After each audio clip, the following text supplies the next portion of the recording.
Olá pessoal, estou aqui mais uma vez com o podcast Papo de Dono, com a empresária, advogada Juliana Guino.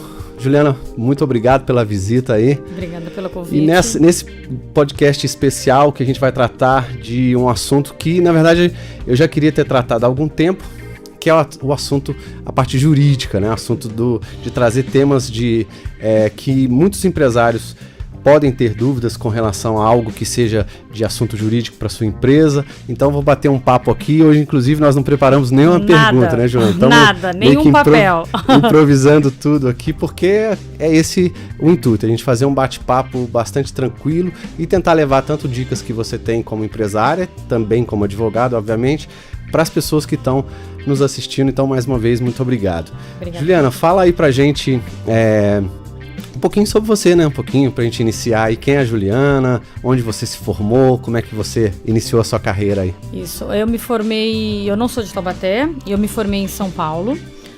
Posteriormente mudei para Taubaté com um grande desafio que era o início da carreira. Uhum.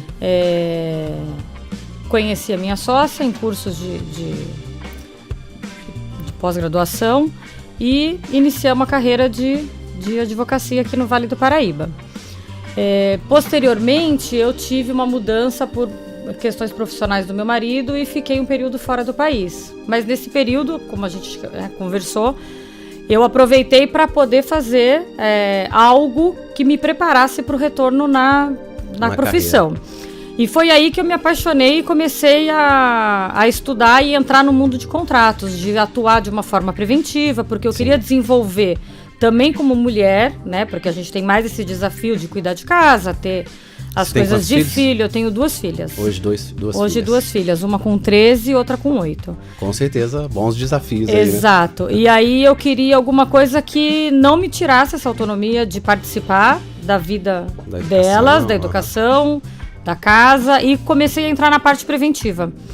Contratual, que não dependesse, eu não demandasse muito do meu tempo em audiências, na parte do contencioso, do resolver aquele problema que já existe. Eu falei, por que não trabalhar prevenindo para que a gente não chegue ao judiciário, que a gente possa fazer um trabalho com os clientes preventivo. Legal. Então, o meu desafio maior com os clientes e na minha carreira e a área que eu acabei desenvolvendo no escritório é a parte preventiva contratual, tá? Que eu acho que se adequa bastante à sua proposta de levar para o público, para as dicas de como prevenir, porque antigamente, eu acho que hoje o advogado já é visto de uma outra forma, né? Sim, antigamente era assim, deixa entrar na justiça, que a justiça demora e a gente vê depois o que resolve. Hoje não. Talvez não dá nada, né? Exatamente. Hoje não. Hoje, propositalmente, até os custos de um processo são cada vez mais elevados. Então, já que é para tentar inibir a demanda, o sufocamento do poder judiciário constante, e tem crescido a participação do advogado nas negociações. Sim. Então, assim, a gente atua com os clientes exatamente isso. Você vai fazer uma negociação, vamos conversar antes. O advogado é importante ele estar ali participando da reunião de uma simples compra e venda, de um fechamento de um cliente novo, de quem está querendo abrir uma empresa nova, que seja com o contador, que seja com um terceiro. Por quê? Porque eu peço muito isso, eu falo, eu quero estar sempre dentro do cliente, dentro do problema dele, para eu poder entender qual é a proposta, né? E prevenir tudo que pode dar de problema. Às vezes falam, nossa, mas pelo amor de Deus, o contrato está muito grande, eu eu quero uma coisa mais simples. Mas eu falo, mas a gente já está aqui definindo entre a gente todas as regras, que é pra gente nunca precisar de um terceiro para decidir. Tá muito claro. Então, assim, coisas objetivas, claras, que no início de uma negociação, com o apoio de advogados, você evita um custo, você controla o seu passivo da empresa. E eu tive clientes que nunca tiveram, até um empresário daqui de Taubaté, que a primeira vez que ele me procurou, ele falou assim, acabei de comprar uma empresa nova, quero expandir. Aí eu falei, legal. Ele falou assim, você prepara um contrato pra mim? Preparo. Apresentei, ele falou, nossa, tudo isso, né, em todos os sentidos. E passados anos fizemos, a empresa dele é um sucesso. Aí voltou anos depois, com uma demanda pequena, ele falou, foi o dinheiro mais bem empregado que eu tive. Porque aquilo me assustou no começo, mas hoje ele é um dos que não faz nada se ele não consulta previamente. Pra quê? Pra não ter problema. E hoje ele não tem um processo, não tem. A gente há 4 anos trabalha em parceria com esse cliente, que eu digo que o cliente é mais parceiro seu do que... E conseguimos fazer toda a contenção para que não vire a demanda. Eu acho que legal. Então, assim, primeiro, parabéns pela profissão aí, que talvez não seria para mim, né? Eu fico vendo, eu tenho cunhada que é advogada, tenho outras pessoas, o meu melhor amigo é defensor público lá em Minas Gerais, então, assim, é uma profissão louvável, né? Além de ter que ler bastante, tá bem antenado, porque muda-se leis aí quase que, sei lá, diariamente, semanalmente, se bobear, né?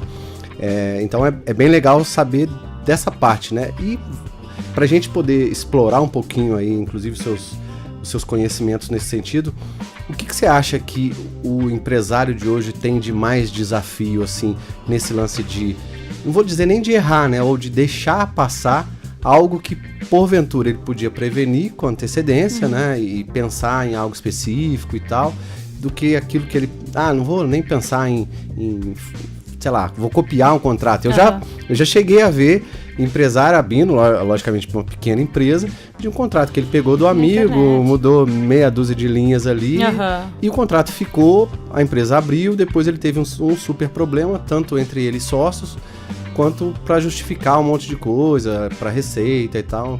Então, assim, olhando esse lado, né, da parte advocatícia das empresas, o que você tem encontrado de desafio, olhando aos olhos não da Juliana empresária, mas da Juliana prestadora de serviço, aí, advogada dos empresários? O maior desafio, eu acho que é essa mudança de mentalidade. O novo que vem abrir e que quer começar a fazer tudo certinho, não quer ter problema futuro, que te consulta previamente, essa pessoa, o que já teve uma experiência negativa, porque lá atrás teve um problema, chegou a empresa, pode ter sido um fracasso ou a um passivo muito grande, e eles já vêm com essa mentalidade, olha, eu quero fazer tudo para não ter problema. Eu acho que esse é o ponto crucial, a prevenção.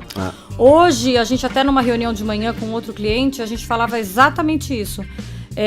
Por que vocês não usam? A gente dá muito treinamento também em empresa.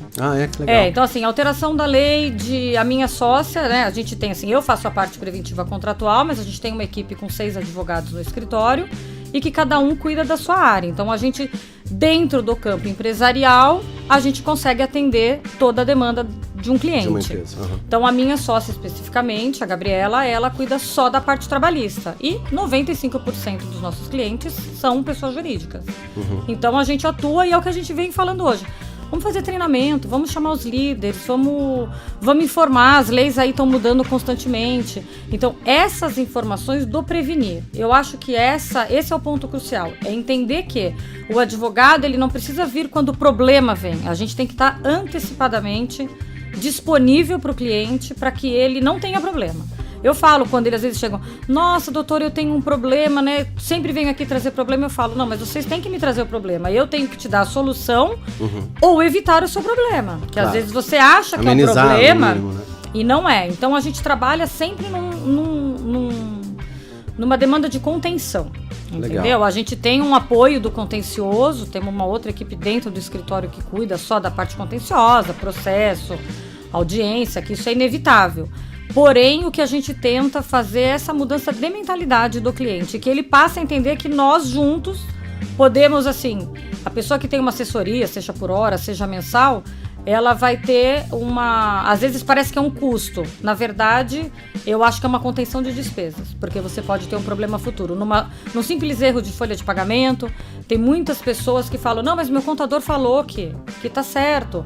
Não, cadê o contrato social? Não, alguém da contabilidade fez. Não, a gente tem que fazer junto com a contabilidade. Eu falo, não, vamos lá junto. A contabilidade tem toda a informação fiscal, contábil que ela precisa ter, que eu não tenho esse conhecimento. Então, a gente senta e prepara para você. Sim. E, por exemplo, o que você falou, usar contrato é a mesma coisa. Às vezes tem cliente que ainda manda pra gente. Doutora, eu achei esse contratinho na internet, dá pra você dar uma revisada? Não, não dá. Não dá, porque o contrato ele tem que espelhar a tua negociação. É o que eu falo. É o que você negociou hoje. Por quê? Porque amanhã pode ser que não seja você, pode mudar o cargo do gestor que negociou com você, ou do proprietário, e para qualquer pessoa leiga que leia daqui 1 ano, 2 anos, sabe o que estava querendo dizer naquele dia. Sim. É para isso que a gente tem. né? Esse lance aí de lidar com um possível problema de maneira preventiva, né, é interessante porque eu mesmo já passei, a empresa já foi aí um pouquinho maior aí do que a gente é hoje e tinha bastante colaborador em diversos mercados, atuando em cliente, consultoria, né, você está sujeito a diversas coisas. E uma coisa que está muito em voga hoje, principalmente em empresas maiores, eu não sei se você lida com esse tema também em empresas, sei lá, pequenas e até médias, né? É o lance do compliance, né? Sim, esse assunto sim. hoje é pesado. Quando eu trabalhava na Porsche, por exemplo, eu tinha lá no meu contrato de trabalho que eu não podia receber, sei lá, qualquer tipo brindes, tem de limitações brinde, de tudo. eu não podia fazer um monte de coisa. Eu me perguntava, né? Por que eu não posso, ou por que a empresa está me, entre aspas, proibindo aí, ou me impedindo de fazer certas coisas. E hoje eu vejo que, até mesmo pela nossa cultura, né? Lá fora, e eu já participei de projetos em alguns países diferentes, já se tem na cultura do povo, ou de lidar com as pessoas de diferentes países, essa meio que distância, para que você evite certas coisas para não ter problema. A nossa cultura já é meio que do jeitinho, eu vou te dar uma coisa aqui, aí a coisa só vai piorando. Como é que você vê esse lance para as pequenas e para as médias? Para as pequenas, a gente tem sugerido exatamente fazer o regimento interno da empresa, fazer as pessoas assinarem o termo de confidencialidade, as regras de compliance, e cada empresa tem que estabelecer a sua.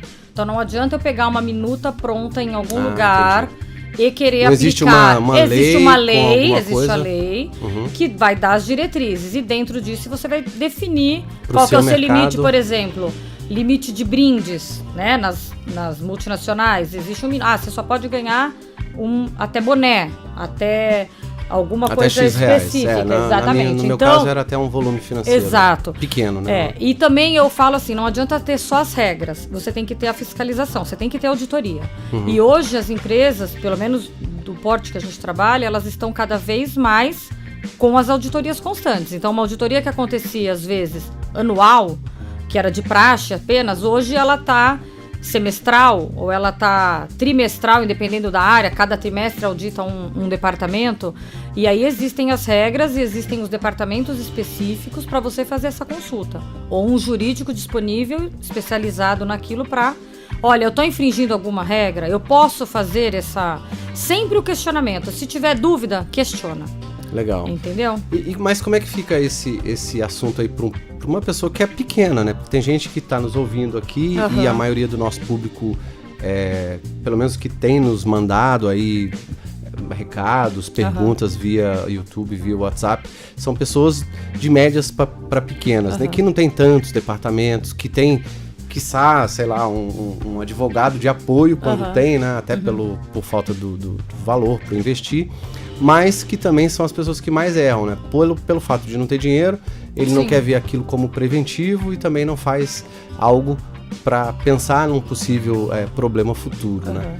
E você tem tido casos assim práticos dessa área também, não? Não. A gente atua bastante no escritório. A maioria dos clientes são mensais, né? Então são fixos, mesmo pequeno. Então é difícil classificar ele pequeno, mas tem às vezes pequenos mais preocupados do que o grande, que já está num ciclo, às vezes, vicioso. Sim. E que é mais difícil você mudar a cultura. Então, assim, infelizmente, você tem a lei que é disponível, pública, né? A pessoa pode consultar, e se ela tiver alguma dúvida, ela vai ter que fazer uma consulta mais específica. Entendi. Não é, assim, um absurdo de valores, tem ótimos advogados que vão conseguir o básico do básico, conseguir esclarecer um eventual questionamento. Tão demorado, tão complicado, que vai investir aí, sei lá, X dias de hora de advogado. E aí você pode fazer o quê? Que é o que a gente sugere pros pequenos e pros menores, ou que não queiram investir, ou não...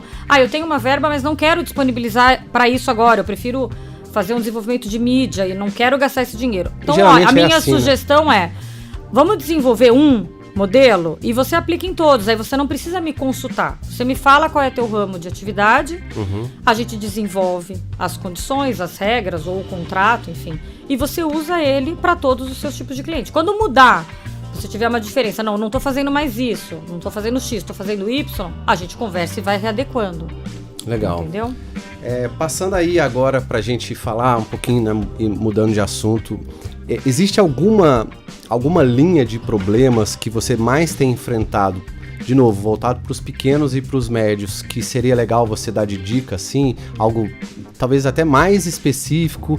Tomem cuidado com isso, tomem cuidado com aquilo, isso pega mais, isso não pega menos, procura um advogado para esse assunto. Olha, o que a gente tem bastante, ontem a gente teve um atendimento também de uma venda de franquia, que é uma área que também a gente atua, a pessoa não ter nem sequer lido o que assinou. Entendeu? Então, assim, quando você vai fazer uma negociação, por menor que ela pareça, e tentar entender aquilo que você está fazendo, né? Porque às vezes, eu até falei, mas você assinou, mas a negociação foi outra. Muitas vezes a negociação que você participa, seja de compra e venda, prestação de serviço, uma contratação de uma obra, de uma reforma em casa, se ela não tiver totalmente clara, não precisa ser um documento mirabolante, palavras assim, eu uso um vocabulário, e até no começo de carreira, nossa, mas você escreve de uma forma muito simples. Eu escrevo mesmo, de uma forma simples, que é para qualquer leigo entender. Então, qualquer pessoa vai poder pegar o documento e entender. O juiz não precisa que eu fale de uma forma difícil, que eu reproduza todos os artigos de lei, porque ele sabe, talvez muito melhor do que eu, tudo que eu preciso que ele... Então, eu preciso sempre levar os fatos, né? Eu preciso saber o que foi considerado naquela negociação. Então, dentro dessa parte preventiva, a minha dica é sempre leia, por mais que pareça bobo. Por exemplo, contrato de adesão. Todo mundo fala isso. Ah, não, é contrato de adesão, não tem o que discutir. Né? Vou fazer um contrato, não adianta, eu já tentei, mas não adianta. Eu vou assinar, se qualquer coisa eu entro lá depois no Código de Defesa do Consumidor e mudo. Não é tão simples assim. Tem um tempo de demanda. Enquanto você não mudar a situação, você está obrigado e vinculado àquilo que você assinou. Entendeu? Porque às vezes a pessoa faz uma compra de uma franquia parcelada. Aí no primeiro mês ela já viu que tem ali uma má-fé, uma omissão, uma falha de informação. Porém, enquanto alguém não decretar que aquilo é uma omissão, não tiver uma revisão daquele contrato ou uma tentativa de anulação, você vai pagar o que você se comprometeu. Senão você está vulnerável às penalidades ali previstas. Então tomar cuidado de não ter dupla garantia, que acontece muito em compra e venda.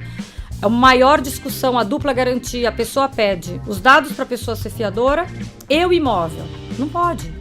Se você levar isso para registro, vou alugar um imóvel, por exemplo. E você vai... Eu quero um fiador. Eu quero um fiador ou eu quero uma fiança? Eu quero a pessoa ou eu quero o imóvel? Um ou outro. Exatamente. Entendi. E são coisas que as pessoas vão assinando. Daí a pessoa perde patrimônio às vezes à toa. Então, assim, tem que ter muito cuidado. Aquilo que às vezes parece básico aos olhos do leigo... Para você conseguir reverter judicialmente, não é tão simples, e eu falo, nunca é na velocidade que o cliente espera. Então, às vezes fala, doutora, quanto tempo vai demorar essa ação? Não vai ser na velocidade que você quer, vai ser no máximo de agilidade que eu vou conseguir fazer, mas a gente acaba optando por um terceiro para resolver um problema, né? Sim. Então, o ideal seria sempre a gente resolver entre as partes. Né? Tentar entrar em acordo, né? Eu passei por um tema que me chamou bastante atenção quando eu entrei para o mundo online, né? Que inclusive eu comecei aqui na indústria da música a vender cursos aqui de produção musical e tal. Foi um período que eu tirei aí sabático do IOPEX, vamos dizer assim, né? Que a empresa cresceu muito por motivos pessoais. Eu resolvi mudar o meu jeito de trabalhar, que é o jeito que eu tenho trabalhado hoje. E aí, em 2016, eu falei, cara, eu vou começar a vender alguns cursos online e tal. E é uma outra coisa, né? Se eu pudesse voltar no tempo, assim, eu lembro que me dificultou bastante, né? Porque eu lidava com grandes clientes, né? Quando o IOPEX estava super bem, era grande e tal. E os contratos a gente acaba meio que acostumando a lidar com eles, né? Você assina diversos contratos, eu tinha, né, 2 advogados que olhavam contratos de tipos de contratos diferentes para mim, porque eu não queria arriscar, né? Então, como você disse, eram contratos legais, contratos grandes. Mas quando eu fui entrar para o online, aí eu me deparei assim, né, com termo de compromisso, que na verdade é uma espécie de um mini contrato, né? Tem alguma coisa especial que você possa dar de dica, assim, se é que existe esse formato de se pensar para quem trabalha com produto físico em loja ou algo... Porque você tem vários ramos diferentes de você pensar um possível contrato para ter um problema, seja um colaborador... contrato verbal, seja qualquer coisa. Por exemplo, um meio de transporte é um contrato. Porque você paga por aquele serviço. Você entra no ônibus, você paga o serviço de ônibus. Você está firmando um contrato com aquela pessoa de transporte. Então, assim, a gente fala contrato, imagina-se só o documento formal, escrito. E, na verdade, eu falo que o direito, ele deveria, e eu ainda tenho esperança que isso um dia aconteça, ele deveria ser matérias básicas de ensino médio. Você não deveria ter que optar fazer, você devia fazer o direito para ser advogada, mas essa parte básica do teu dia a dia, da rotina como cidadão, não só como empresário, você tá todos os dias fechando contrato. Casamento é contrato. Contratar funcionário para trabalhar dentro de casa é um contrato. Então, assim, saber sempre o que você está fazendo, né? E muitas vezes não sabe. E o mundo digital, ele veio, e hoje, pelos processos serem eletrônicos, digital, agora você tem as assinaturas, né? Tem os aplicativos, a gente usa bastante. Eu estou querendo até trazer para implementar no escritório. Eu tenho clientes que às vezes me mandam, a gente faz as assinaturas eletrônicas. Você otimiza, quer dizer, para uma grande negociação, às vezes está cada um num país, ou eu preciso daquele documento naquele dia. Você otimiza tempo. Só que assim, você também se vincula facilmente a um termo de responsabilidade via internet. Por isso que o direito digital está crescendo, e eu acho que assim... Acho que vai crescer cada vez mais. Até como dica para os novos que estão entrando aí na área do direito, é uma área que vale todo o investimento, entendeu? De carreira, legal, de profissionalização, porque é o que vai acontecer. É o que vai acontecer. Olha, um exemplo, a gente trabalha com uma multinacional e a gente teve um treinamento porque precisavam, um jurídico que fica nos Estados Unidos queria que a gente fizesse, eles queriam padronizar todos os tipos de contrato. Europa, Ásia e América. Então eles foram em cada região entender qual que era a nossa dificuldade. Quando eles imaginaram, ele falou assim, não, mas como que aqui não se firma um contrato? Se eu te entregar a mercadoria nos Estados Unidos, eu não preciso ter nada, nenhum documento assinado. A partir do momento que eu te entregar na tua empresa a minha primeira remessa, você aderiu a todas as minhas condições, você tendo lido ou não. Entendeu?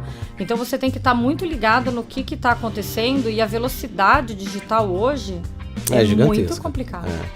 Eu sei porque eu tive que investigar de maneiras diferentes, porque aí o termo de compromisso eu tinha que ir até um ponto, aí o contrato em si, né, que tem que ser um pouquinho mais... um pouquinho diferente, não tem que ter coisa diferente do que só o termo de compromisso tem. Então tem umas coisas duas partes assinando, né? Então tem esse lance aí. E agora vamos mudar um pouquinho, vamos deixar talvez a Juliana advogada de lado um pouco, vamos falar da Juliana empresária. Até porque você falou, né? Você, a sócia e mais... Tem mais 4, somos 6 em total, mais uma pessoa da secretaria, né? Sim, legal. Como é que é, Juliana, nesse ramo aí da advocacia, crescer no mercado? Quais são os desafios que a Juliana hoje, até por morar fora, né, ficar viajando, a gente falou outro dia por telefone, aeroporto, aquilo que eu passei há um bom tempo atrás, você está vivendo na pele cada vez mais. Quais são os desafios que você está passando como empresária atualmente? O grande desafio, é o que a gente tenta falar bastante para a equipe, são duas coisas. Os escritórios hoje eles estão tomando uma outra proporção. Então hoje existem, aqui no Vale nem tanto, porque não tem tantos escritórios grandes, mas nas grandes capitais, nas grandes cidades, você vê, existem gestores específicos que não são advogados e que são gestores de escritório. Eu conheço 2 grandes que o ideal. Gestores o ideal. Ele até pode advogados. ser advogado e gestor. Hoje, aquilo que a gente estava conversando ontem, né, enquanto eu estava aguardando o voo. Hoje, por estar morando fora, eu acabo que estou muito mais à frente das negociações e da tentativa da gestão, né, porque é um desafio diário, do que do processo em si, né? Então, o maior desafio é o quê? Você ter uma equipe homogênea, você fazer para as pessoas que trabalhem, elas trabalham em seu nome. Então, é a imagem do escritório, né?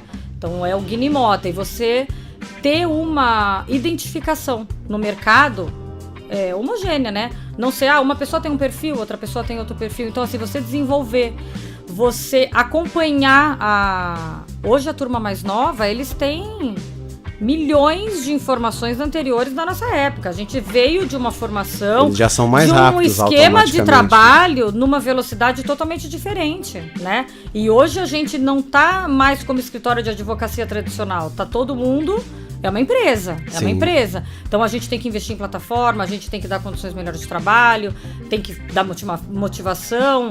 Treinamento. E assim, esse é um desafio. Chegou uma época, 2013, 2014, que era aquela época da crise, que estava todo mundo terrível, as empresas cortando contrato, pelo amor de Deus, preciso da assessoria, porque é quando você mais precisa de um advogado é na crise, mas é quando a pessoa menos tem dinheiro para pagar.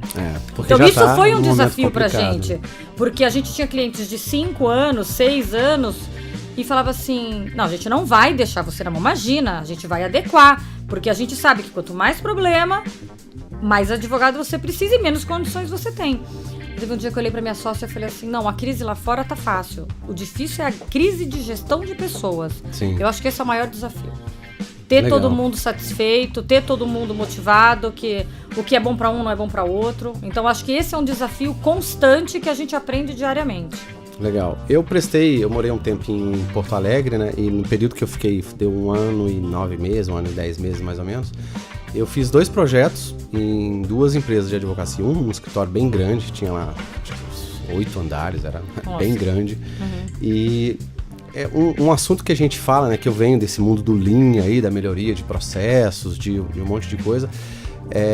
Que está voltado para a produtividade do colaborador, que está voltado para melhorar a eficiência das pessoas e tal, e que envolve treinamento, envolve um monte de coisa. Isso no mundo da advocacia, né, no mundo do direito, é um pouco diferente, né? Porque é difícil você padronizar as coisas 100%. Porque é trabalho intelectual. Né? Até porque, primeiro, trabalho intelectual, segundo, as leis mudam muito, mas a gente conseguiu fazer lá um trabalho bastante diferente. Eu, por exemplo, aprendi muito também, porque, primeiro, que eu não conhecia o que estava por trás das câmeras ali, vamos dizer, né? E segundo, que eu tive o desafio, como gerente de projeto, de colocar um time para puxar uma coisa. Por exemplo, eu nunca tinha feito projeto na área de direito, na área de advocacia. E a gente conseguiu, assim, até mesmo implementar nas pastas código de barra, porque passava em X andares, você saber quem tá com...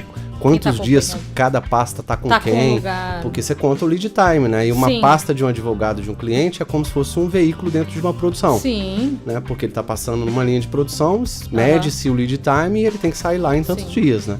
É lógico que no mundo da advocacia, tudo que depende de fora, o fórum vai analisar. Quanto tempo vai? Não sei, pode ser 30 dias, mas pode ser 1 ano.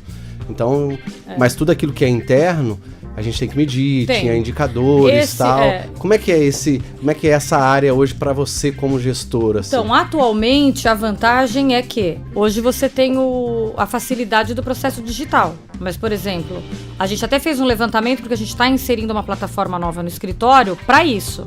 Até por eu estar fora, eu quero remotamente ter acesso a tudo. Não...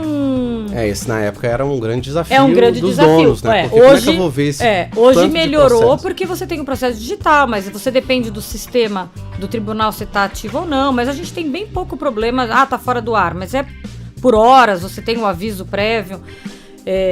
Só que não, eu quero saber mais. Eu quero saber como é que estão os atendimentos, como é que está o feedback para cliente, o que tem de pendência. Então a gente está colocando, nesse mês, inserimos um investimento de plataforma, que é para isso. Específica para jurídico, né? Uma empresa que foi indicada, ganhou alguns prêmios disso para você otimizar tempo, para você ter controle. Então eu faço tudo digital, eu entro no cliente, não perco tempo nem de preencher documentação. Eu já coloco algumas coisas padrões que eu digo procuração, uma declaração que precisa em processo, tudo padrão. Tenho todos os dados do cliente linkado ao processo, linkado ao serviço do Diário Oficial de Publicação e que vai me dar, você tem o prazo para fazer isso. Então a própria inteligência artificial do sistema me fala isso. E eu parametrizo tudo que eu quero. Então eu não quero prazo de 5 dias, porque eu não trabalho com prazo fatal. Se a publicação me der 5, eu quero 3. Se ela me der 15, eu quero 12. Porque eu não posso. Eu acho que esse, assim, não é nem para empreendedor. Como advogados, eu acho que uma coisa que é inadmissível é perda de prazo. Você não pode, porque a pessoa quando confia em você, isso eu falo bastante. Eu tive um chefe que ele falava pra mim, você leva o problema como se fosse seu, você se envolve demais. É o meu caso, você entra no problema. Mas aí um dia eu falei pra ele, então, mas se a pessoa senta na sua frente e te confia, o maior problema da vida dela, que às vezes é uma guarda de uma criança, que às vezes é o imóvel dos sonhos, que às vezes é uma empresa que era da família e está quebrando, eu não tenho que ser o problema. Eu tenho que tomá-lo como se fosse para mim. Quase que seu, né? Exatamente, mas eu tenho que fazer o cliente entender que eu sou o meio do que ele quer e tem ao que a justiça pode dar. Eu sou só o meio de condução. Porém, a pessoa te confia tudo aquilo. Então, quanto mais controle você tiver, às vezes para né? Mas eu não tenho resposta, então eu não vou dar. Não. Para aquele cliente que está ligando e perguntando, você precisa. Eles precisam desse feedback, eles precisam dessa segurança. E você acha que no futuro próximo, eu sempre faço essa pergunta para alguns advogados que eu conheço, perguntei para o Júlio, esse amigo meu de Minas, outro dia. Você acha que esse lance do digital vai cada vez mais acontecer? Talvez não vá acontecer como o Uber fez com o táxi, né? Não sei, talvez no futuro, mas você acha que é um receio que os advogados têm de que o digital tome conta de tal forma que a coisa fique tão padronizada assim que... Eu acho que é o caminho. Eu fiz alguns cursos de inteligência artificial, de robotização. Tem escritórios que já estão totalmente robotizados. A gente não está nesse tamanho e eu nem sei se eu quero chegar nesse volume, nessa massa, porque... Eu falo, os mais novos, a gente até estava conversando história, os mais novos ainda estão nesse gás de... a gente já não sei nem se eu tenho a evolução de informação para a gente conseguir acompanhar essa... Eu ainda sou da tradicional, eu adoro entrar numa livraria e comprar muitos livros. Outros vão falar assim, doutor, a gente lê na internet. Eu falo, não, mas eu não leio na internet. Eu gosto do livro, também. Eu quero anotar, eu quero fazer anotação. O dia que eu abrir de novo o livro, eu sei que anotei, que eu já li aquilo. Sim. Eu passo marca-texto. Então, sim, assim, a gente tá ficando um pouco ultrapassado, mas... Por isso que a gente tem investido nessas plataformas, porque essa geração que está chegando e que vai ter que dar continuidade, a gente tem que prepará-los e nos preparar da melhor forma possível, sim, porque a tendência é essa. Totalmente. Né? Tecnologia. Supermercado você não se faz mais, você faz tudo digital e chega em casa. Quer dizer, então eu acho que a gente tem que estar sempre correndo atrás, porque não vai ter saída. Eu acho que vai acontecer. Eu lembro é inevitável. Eu não sei o tempo, mas eu acho que daqui uns 10 anos já vai estar. Eu prevejo por aí. Eu também acho. No Brasil, as coisas, logicamente, acontecem com um certo delay, né? Sim. Seja pelo investimento e tal. Eu lembro que... A falta de cultura. E todo ano eu tenho um filho fora do país. Todo ano eu entro em contato, pelo menos uma vez no ano, com a minha contadora, que lá na Alemanha ela é advogada. E aí ela acaba fazendo um resumo pra mim, me manda lá o extrato pra eu fazer a parte do imposto de renda aqui e tal. E ela me passa lá algumas coisas. E desde... Deve ter uns 3 anos já. Isso eu notei uma certa diferença, assim, né? E eu gosto de falar com ela. Aí ela falou, mas você faz questão, Giovana, de falar comigo? Eu falei, por que não? Porque hoje em dia, aqui na Alemanha, as pessoas não falam mais comigo. Eu, sei lá, 70%, 80% das coisas que eu faço são digitais, né? Eu não sei como é que tá lá, porque já tem, né, um bom tempo que eu retornei, mas... Cada vez mais eu acho que a onda é essa. A minha irmã também mora fora do país e assim, ela sempre foi muito evoluída nesse sentido. E desde que ela estava aqui, ela tem empresa aqui ainda e ela é tudo digital. Ela falou, não, eu não quero. Tem certas prestadoras de serviço que eu não quero. Você perde muito tempo, tem que ser digital, é tudo... Então, assim, eu acho que para a advocacia ainda é um pouco assustador. Eu acho que os escritórios, exatamente, até porque o investimento é alto. Então você tem que, assim, não basta você querer. A gente quer já faz uns 3 anos implementar. Mas naquela época a gente não tinha como fazer. Então agora a gente chegou no momento que, assim, ou você implementa para poder crescer e continuar dando a segurança e qualidade de serviço, ou você não cresce mais. É verdade. Então, assim, esse é o momento que o advogado, o empreendedor, né, na condição de sócio, tem que ter essa mentalidade, assim. E a gente conversou muito, eu e minha sócia, falei assim, ou a gente faz, ou a gente não absorve mais nenhum cliente. Porque eu não posso a cada cliente... é muito importante. Eu não posso a cada cliente contratar um advogado, porque senão eu vou ter uma margem de lucro zero. Exatamente. Então eu tenho que fazer o quê? Melhorar a condição de trabalho, otimizar, usar do que a gente tem de ferramentas pra gente poder continuar tendo qualidade no trabalho. E aquilo que depender especificamente, né, do serviço manual, a gente faz, o que der pra gente. Então a gente tá nesse processo, né, de migração ajustes, de sistema, de ajuste. Eu fiz um vídeo outro dia que eu chamei de processos, pessoas e tecnologia. E eu falei exatamente não necessariamente, né, especificamente desse assunto, mas está embutido com isso, porque tem gente que investe muito dinheiro em tecnologia, ou tem pequeno e médio empresário, porque ele acha que se ele automatizar tudo, ele vai ter tudo na mão, mas o que muita gente esquece é que o seu consumidor ou o seu cliente, muitas vezes ele também não está adaptado ainda a toda aquela tecnologia, né? Então não adianta você... Sim, você tem que estar esperando o seu time para o seu mercado, ter pessoas, obviamente, bem treinadas, capacitadas e mas tal. Também outra coisa que na advocacia, né, diferente de outras empresas que você pode gerar um sistema de produção diferente, você tem que... é o que a gente busca, trabalhar no perfil do que aquele cliente quer. Porque tem pessoas e tem clientes que nos impulsionam para que a gente fique cada vez mais digital, informatizado, até porque eu posso estar aqui hoje, eu posso estar na Alemanha amanhã, eu posso estar em outro país e eu vou continuar tendo controle. A minha irmã hoje administra a empresa dela morando fora. Ela morou quase 2 anos em Singapura por um outro projeto e agora ela está na Austrália. E eles tocam a empresa aqui. E vêm a cada 2, 3 meses, ficam um período e voltam. E vai muito bem. Então, assim, só que a gente tem que estar também disponível, porque tem cliente que quer sentar com você, tomar um café e ser atendido na mesa da sala de reunião. Então, a gente tem que ter esse cuidado e essa sensibilidade de adequar o atendimento, e o advogado tem esse desafio. Sim. Porque eu falo, você lida com a liberdade da pessoa, né? Quem atua na área de liberdade, com o sonho, com a maior expectativa. Eu tive um cliente que falou, eu tô te confiando a maior riqueza que eu tenho na vida. Um super empresário, assim, mas ele falou assim, a minha maior riqueza é a discussão da guarda dessa pessoa. Então, assim, não às vezes está ligado à parte financeira ao maior sonho da pessoa. Claro. Então a gente tem que ter, a gente tem que ter sempre essa, que é o que a gente toma esse cuidado, de ter essa sensibilidade, de atender, independente do que a causa, todo mundo da mesma forma e criar esses padrões de rotina. Entendeu? Internamente, mas sendo mais digital para o digital, utilizando de ferramenta até para os processos que as pessoas querem lá sentar, mas que vão facilitar a nossa vida interna. Claro. E atender e tomar o café com aquele que quer sentar na mesa de reunião, não tem jeito. Essa flexibilidade ainda, eu acho que a gente é o que não vai tão tirar como a a Alemanha, né? de ter só o contato digital e pronto. Legal. Tá bom? E como é que... Vamos falar um pouquinho agora dessa parte empresarial, mas para quem é empresário, para vocês que são empresários que estão nos escutando, tem quanto tempo já a empresa? A gente abriu, então, a gente trabalhou, eu e minha sócia, é uma história bem legal, outro dia a gente conta, mas a gente já trabalha junto há 20 anos quase. Nossa, só que períodos que eu fiquei fora, eu tenho 21 anos de formada, e períodos eu fiquei fora, também morei na China, morei na Alemanha, enfim, cada um tomou o seu rumo e depois a gente se reencontrou, trabalhamos junto para um grande amigo hoje e que eu falo que é o nosso pai da profissão, porque ele que nos ensinou tudo. Legal. E com toda a experiência dele, abrimos o nosso em 2011. A gente optou, até uma dica para as mulheres, a gente optou quando a gente teve, eu e minha sócia, o segundo filho. Por quê?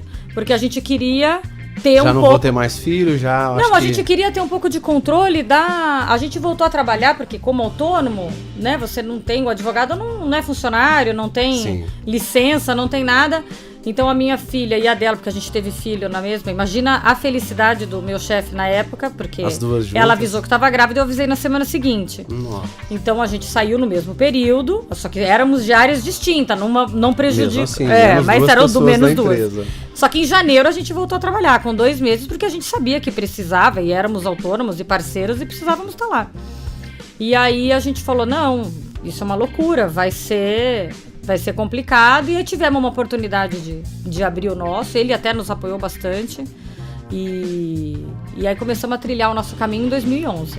E eu falo que foi a melhor coisa da vida. Eu lembro que a minha sócia falava assim, não, Juliana, eu falei pra você que eu queria trabalhar meio período, a gente acabou de ter filho, mas Deus acho que entendeu mais meio, porque a gente trabalha de manhã, de tarde e de noite. E ainda cuida do filho, ainda cuida da casa. No início de carreira, é isso também. Eu acho que uma dica pra quem tá começando, além da parte jurídica, de ter esse cuidado de consultar alguém, não sair fechando contrato, abrir contrato social, sem saber o que tá vir, fechando, né? Sem conhecer, às vezes, muitas vezes o sócio. Sabe, às vezes a pessoa quer vender a empresa, tá desesperado, vende, passa o CNPJ e não sabe a consequência do que é isso de sucessão. Sim. Sabe? quem está comprando, não adianta a pessoa te apresentar que tem dinheiro, você procurou o histórico dessa pessoa. Então esse é um trabalho que a gente faz preventivo também, né? De uma consultoria antes da abertura da empresa ou de um repasse.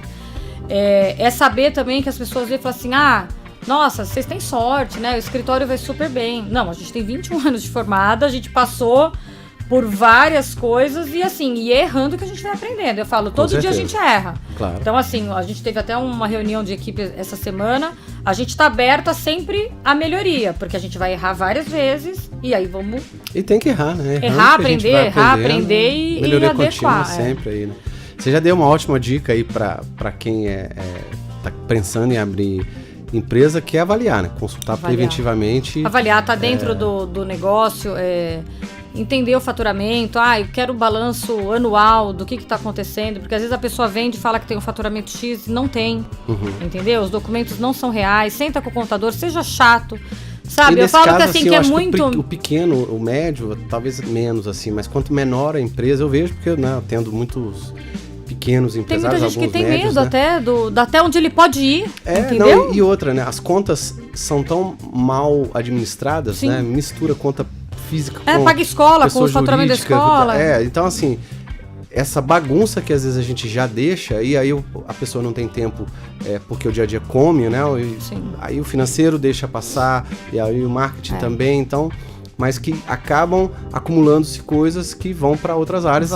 Por exemplo, esses problemas que, agora eu vou vender a empresa. Pô, como é que o meu contador vai fazer entender. Mágica lá se eu não fiz durante, sei lá, os últimos 5 anos, como é que meu contador, advogado vão ter que se virar para valorar. E fiscalizar também, que a gente tem bastante problema de, às vezes, empresa nova ou empresa que, às vezes, terceiriza a folha de pagamento direto para alguém fazer os recolhimentos e quando vai fazer a rescisão descobre que a contabilidade você pagou, não a contabilidade só, mas ou a empresa que você delegou para fazer a gestão das guias, você pagou e a pessoa não pagou. Não pagou. Então, assim, eu falo... Que tiveram esse tem muito. Eu falo, no ramo de restaurante, coisas rotativas, lojas, tem bastante. Eu falo, não adianta a gente delegar ou pedir que alguém faça. Se você não fiscalizar, você está sendo negligente junto. Sim, é verdade. Entendeu? Então eu acho que isso também é um bom ponto para quem tem um fluxo, um giro alto de funcionários, acompanhar a folha. Eu quero as guias. Estão recolhidas, não estão recolhidas, entendeu? Ficar em cima, não, manda amanhã, manda depois. Não, manda no dia que for recolhida. Eu em breve vou trazer, inclusive, um contador que vai complementar aí o que você está dizendo e a gente vai cada vez trazer profissionais de áreas afins, né? Até mesmo da mesma área, óbvio, vão falar de assuntos distintos, mas eu já estou pensando em trazer uma pessoa de contador, de contabilidade, porque complementa nesse momento, né, esse lance assim, né? Não só no sentido de ajudar a pessoa a abrir para quem está no início. Claro, ver o melhor regime, coisas que a gente às vezes pergunta qual que é o melhor. O cara tá pagando um imposto absurdo durante anos. Consegue se classificar em outra situação. E um problema que, pelo menos eu vejo que é muito grande, quando a pessoa começa a ficar maiorzinha, né, a empresa tá indo super bem e tal, e tem muito giro, né? Tem muitas, talvez até problemas com funcionários que saem, que processam a empresa, porque isso sempre, né, vai acontecer. Infelizmente, talvez não deveria ser tão natural assim, mas né?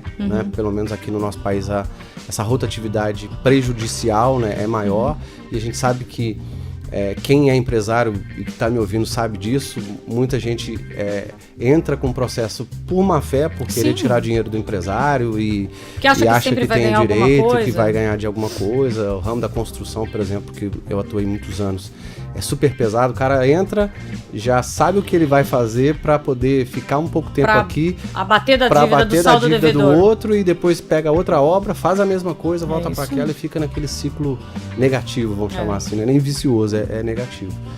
Mas assim, complementando o que você disse, e que talvez fique de dica aqui, eu também passo eu avalio algumas empresas financeiramente, né? Ajudo as pessoas a tanto abrir quanto ver que estado financeiro a empresa tá, porque eu lido também com o lado pessoal do empresário, né? O cara, Giovanni, minhas contas estão todas misturadas, aí a gente começou lá a mentoria e eu vejo que o cara tem que ir para um rumo que ele ou não vai conseguir, porque ele está sonhando que ele tem aquele dinheiro e que está conseguindo aquilo e às vezes não tem, ou porque tá uma bagunça mesmo e ele não tem nem paciência, nem tempo, nem nada para consertar as coisas. E é um problema sério.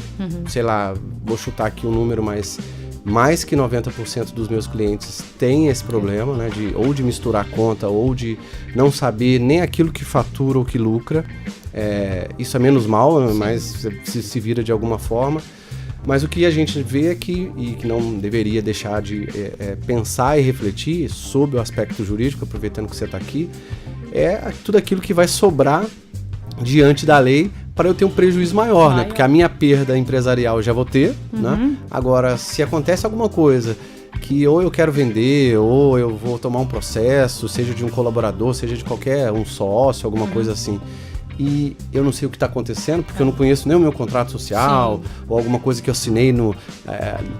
eu vejo assim, teve um cliente que passou por mim, que tiveram algumas mudanças no contrato social ao longo dos anos, né? Entrou gente, saiu gente, mudou-se a administração da empresa, mudou-se o valor do contrato social, e aí, não sei por qual motivo, chegou na última mudança, que eles iam destituir, né, encerrar a empresa, viu-se que além de uma certa dívida, as coisas estavam tão erradas que muitas coisas que foram feitas em termos administrativos não poderiam ter sido feitas.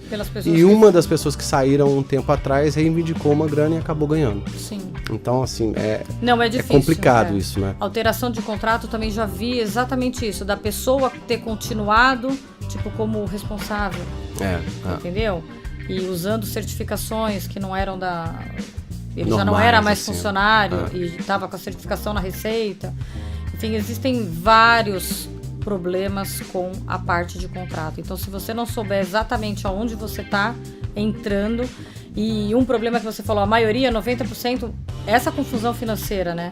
Eu acho que a geração para frente, nossa, né, dos nossos filhos, hoje eles já têm educação financeira na escola. Precisa, né? Entendeu? Então, é uma coisa assim, a gente tem um gap cultural muito grande, né? Se a gente comparar com os outros países, a gente tem que correr muito. É verdade. Então, assim, agora, por isso que os empresários hoje têm que recorrer às consultorias, a tudo, porque a gente não foi preparado para isso, né? De algumas gerações para trás, as pessoas não se prepararam. Não se prepararam. Então, agora a ideia é que eles se preparem cada vez mais e a gente faça tudo preventivo, né? Que não seja um sufocamento do judiciário, que às vezes você vai discutir. Eu tenho uma demanda, juro por Deus, que é em outro estado, e a gente estava discutindo a guarda de uma criança que na época tinha 3 anos, hoje ele tem 15 anos, não tem sentença de primeiro grau. Nossa, ele já optou todo esse tempo, ele já optou onde ele vai morar, entendeu? Então, assim, muitas vezes a pessoa não tem aquilo que é realmente o direito dela, ou não consegue exercer as condições melhores que seria de uma situação, porque o judiciário não dá conta. É verdade. Não tem como. Muita coisa, né? Exato. E pra gente encerrar, Juliana, primeiro, obrigada. Muito obrigado pela visita, pela quanto pelo bate-papo, que foi, acredito, bastante proveitoso aí para todo mundo. Se você tivesse que deixar a última mensagem aí para os empresários e até mesmo para quem está abrindo empresa, o que você poderia falar aos olhos aí da sua experiência no ramo que você está atuando aí? No ramo que eu estou atuando, a maior dica que eu posso deixar, que pode até parecer repetitiva, mas tenha o advogado como seu parceiro, como seu consultor. Não tenha ele só para defender o problema, tenha ele para evitar que você um dia vá à justiça discutir alguma coisa. Porque é prevenindo que você vai evitar. Eu acredito muito mais na futuros... preventiva, exato. Legal. Então, muito obrigado mais uma vez, pessoal. Essa foi a Juliana Guino nos visitando aí, até meio corrido aí em função da agenda, deu tempo. Muito obrigado mais uma vez. Se você ainda não se inscreveu no nosso canal, se inscreva aí. Cada vez mais eu vou estar trazendo profissionais como a Juliana, outros profissionais de diversas áreas que têm a ver, obviamente, com o mundo do empresariado, o mundo do empreendedorismo, para trazer bastante dicas aí, trazer coisas que geralmente a gente deveria saber, mas não sabe, deveria usar, mas não usa, e coisas que são necessariamente importantes aí para a vida de quem é empresário ou quem quer se tornar um futuro empreendedor, tá bom? Então se inscreva aí no nosso canal, clica no sininho aí para você receber uma notificação automática. Sempre que a gente publicar um novo vídeo, um novo podcast aqui, você recebe uma notificação automática. Então agora, Juliana, você podia passar pra gente, já que a gente está chegando no final, passar pra gente algumas informações aí sobre o seu escritório, telefone, talvez o site, alguns contatos Quem quiser entrar em contato com vocês, como é que a gente faz? Tá bom, o meu escritório é o Guini Mota, Sociedade de Advogados, fica localizado na rua Jurandir Martins Filho 35. Para quem é aqui de Taubaté, são os prédios da DHF aqui na região da Avenida Itália, isso. Uhum. O telefone da secretaria é 3426-4460. Okay. Eu vou deixar o meu e-mail pessoal para que quem tiver dúvidas, queira fazer contato, é juliana@guinoemota.com.br, que é o próprio nome do escritório. Legal, então acredito que a partir desses dados, telefones, tem site também? O nosso site está reestruturando por conta dessa nova plataforma, mas ele é guinoemota.com.br. Show de bola. Então, pessoal, fica aqui mais uma vez o contato da Juliana. Quem quiser entrar em contato tem aí embaixo, vou deixar também na descrição desse vídeo para vocês entrarem em contato com a Juliana, caso tenham dúvidas ou quiserem um novo escritório de advocacia também. Obrigada.